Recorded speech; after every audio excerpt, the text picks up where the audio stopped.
Hi అండి, అందరికీ నమస్తే. వెల్కమ్ బ్యాక్ టు నెల్లూరు వారి ఇంటి రుచులు. ఈరోజు మనం అటుకులతో బెల్లం పొంగలి ఎలా చేయాలా అనేది మీకు చూపిస్తాను రండి. ముందుగా మనం స్టవ్ వెలిగించేసుకుందాం. ఒక కడాయి తీసుకొని ఇందులో 2 టేబుల్ స్పూన్ల నెయ్యిని వేసుకుందాం.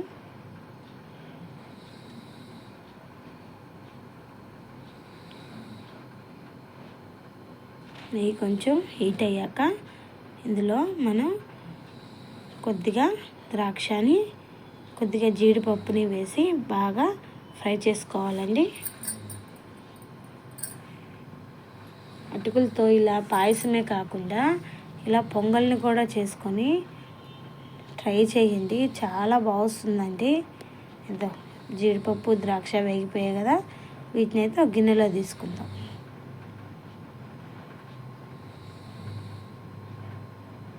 ఇందులో కొద్దిగా చిన్న కప్పుకి పెసరపప్పు వేసుకున్నానండి. అలాగే 1 కప్పు అటుకులను కూడా వేసుకొని రెండింటిని కలిపి బాగా ఫ్రై చేసుకోవాలి. మనం మంటని మీడియం ఫ్లేమ్లో పెట్టుకొని ఫ్రై చేసుకోండి, లేదు అంటే అటుకులు అనేది తొందరగా కలర్ మారిపోతాయండి. వేగిపోయాయి కదా, వీటిని పక్కన పెట్టుకుందాం.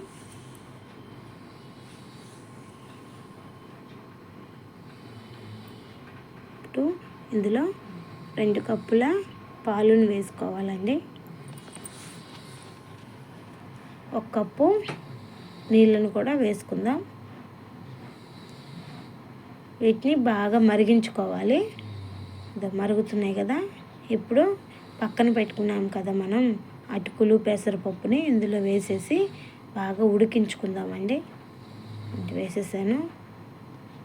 బాగా ఈ పాలలో ఈ 2 బాగా ఉడికిపోతాయి, అందుకని ఒక 5 నిమిషాలు నేను మూత పెట్టుకున్నాను.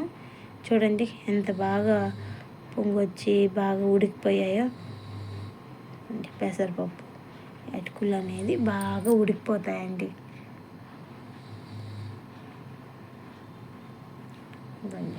ఇప్పుడు 1 కప్పు బెల్లాన్ని అయితే తీసుకున్నాను నేను.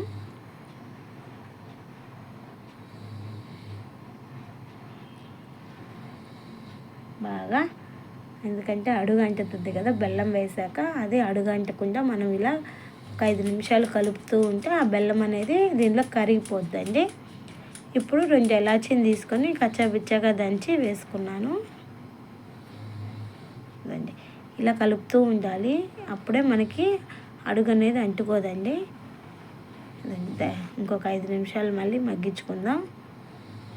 ఇదండి పొంగల్ అయితే రెడీ అయిపోయిందండి. బాగా ఇంకా దగ్గరికి వచ్చేయాలి.